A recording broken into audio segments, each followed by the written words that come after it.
आंसू पोंछ फिर मैं आगे कुछ कहूँ। एक अखबार वाला रोज सुबह लगभग 5 बजे, जिस समय वह अखबार देने आता था, उस समय मैं उसे अपने घर की बालकनी में टहलता हुआ मिल जाता था।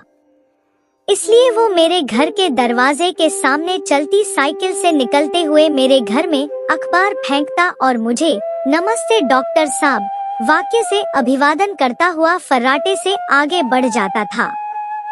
समय बीतने के साथ मेरे सोकर उठने का समय बदलकर सुबह 7 बजे हो गया। जब कई दिनों तक मैं उसे सुबह नहीं दिखा तो एक रविवार को सुबह लगभग 9 बजे वह मेरा कुशल मंगल लेने मेरे घर पर आ गया। जब उसे पता चला कि घर में सब कुशल मंगल है, मैं बस यूं ही देर से उठने लगा था। वह बड़े सविनय भाव से हाथ जोड़कर बोला, डॉक्टर साहब, एक बात कहूँ? मैंने कहा, बोलो। वह बोला, आप सुबह जल्दी जागने की अपनी इतनी अच्छी आदत को क्यों बदल रहे हैं? आपके लिए ही मैं सुबह सुबह विधानसभा मार्ग से अखबार उठाकर और फिर बहुत तेजी से साइकिल चलाकर आप तक अपना पहला अखबार देने आता हूँ। सोचता हूँ कि आप इंतजार कर रहे होंगे। मैंने विस्मय से पूछा, और आप विधानसभा मार्ग से अखबार लेकर आते हैं? हाँ, सबसे पहला वितरण वहीं से शुरू होता है, उसने उत्तर दिया। तो फिर तुम जागते कितने बजे हो? 2:30 बजे। फिर 3:30 तक वहां पहुंच जाता हूँ। फिर? मैंने पूछा। फिर लगभग 7 बजे अखबार बांटकर घर वापस आकर सो जाता हूँ। फिर 10 बजे कार्यालय। अब बच्चों को बड़ा करने के लिए ये सब तो करना ही होता है। मैं कुछ पलों तक उसकी ओर देखता रह गया और फिर बोला, ठीक, तुम्हारे इस सुझाव को ध्यान में रखूंगा। घटना को लगभग 15 वर्ष बीत गए। एक दिन सुबह 9 बजे के लगभग वो मेरे घर पर आकर एक निमंत्रण पत्र देते हुए बोला, डॉक्टर साहब, बिटिया का विवाह है, आपको सपरिवार आना है। निमंत्रण पत्र के आवरण में अभिलेखित सामग्री को मैंने सरसरी निगाह से जो पढ़ा तो संकेत मिला कि किसी डॉक्टर लड़की का किसी डॉक्टर लड़के से परिणय का निमंत्रण था। तो जाने कैसे मेरे मुंह से निकल गया, तुम्हारी लड़की। उसने भी जाने मेरे इस प्रश्न का क्या अर्थ निकाल लिया कि विस्मय के साथ बोला, कैसी बात कर रहे हैं डॉक्टर साहब जी, मेरी ही बेटी।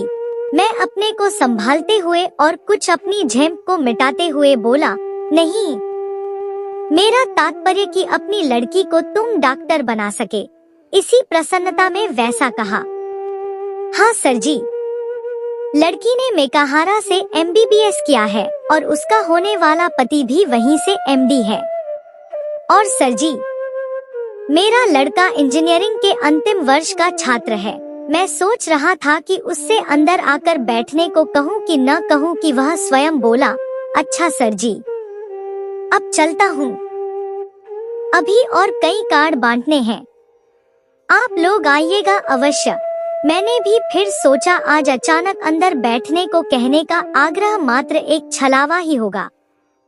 अतः औपचारिक नमस्ते कहकर मैंने उसे विदाई दे दी।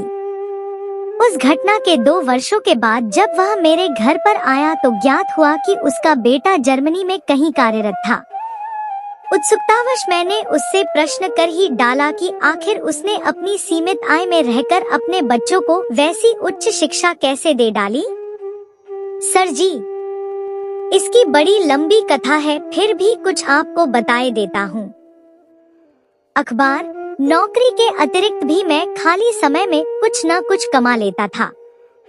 साथ ही अपने दैनिक व्यय पर इतना कड़ा अंकुश की भोजन में सब्जी के नाम पर रात में बाजार में बची खुची कद्दू, लौकी, बैंगन जैसी मौसमी सस्ती मद्दी सब्जी को ही खरीद कर घर पर लाकर बनाई जाती थी। एक दिन मेरा लड़का परोसी गई थाली की सामग्री देखकर रोने लगा और अपनी माँ से बोला, ये क्या रोज बस वही कद्दू, बैंगन, लौकी, तरोई जैसी नीरस सब्जी, रूखा सूखा खाना। ऊब गया हूँ इसे खाते खाते। अपने मित्रों के घर जाता हूँ तो वहाँ मटर पनीर, कोफ्ते, दम आलू आदि और यहाँ की बस क्या कहो। मैं सब सुन रहा था तो रहा न गया और मैं बड़े उदास मन से उसके पास जाकर बड़े प्यार से उसकी ओर देखा और फिर बोला, पहले आंसू पोंछ फिर मैं आगे कुछ कहूँ। मेरे ऐसा कहने पर उसने अपने आंसू स्वयं पोंछ लिए। फिर मैं बोला, बेटा सिर्फ अपनी थाली देख, दूसरे की देखेगा तो तेरी अपनी थाली भी चली जाएगी, और सिर्फ अपनी ही थाली देखेगा तो क्या पता कि तेरी थाली किस स्तर तक अच्छी होती चली जाए। इस रूखी सूखी थाली में मैं तेरा भविष्य देख रहा हूँ, इसका अनादर मत कर। इसमें जो कुछ भी परोसा गया है उसे मुस्कुरा कर खा ले। उसने फिर मुस्कुराते हुए मेरी ओर देखा और जो कुछ भी परोसा गया था खा लिया। उसके बाद से मेरे किसी बच्चे ने मुझसे किसी भी प्रकार की कोई भी मांग नहीं रखी। डॉक्टर साहब, आज का दिन बच्चों के उसी त्याग का परिणाम है। उसकी बातों को मैं तन्मयता के साथ चुपचाप सुनता रहा। आज जब मैं यह संस्मरण लिख रहा हूँ तो यह भी सोच रहा हूँ कि आज के बच्चों की कैसी विकृत मानसिकता है कि वे अपने अभिभावकों की हैसियत पर दृष्टि डाले बिना उन पर उटपटांग मांगों का दबाव डालते रहते हैं।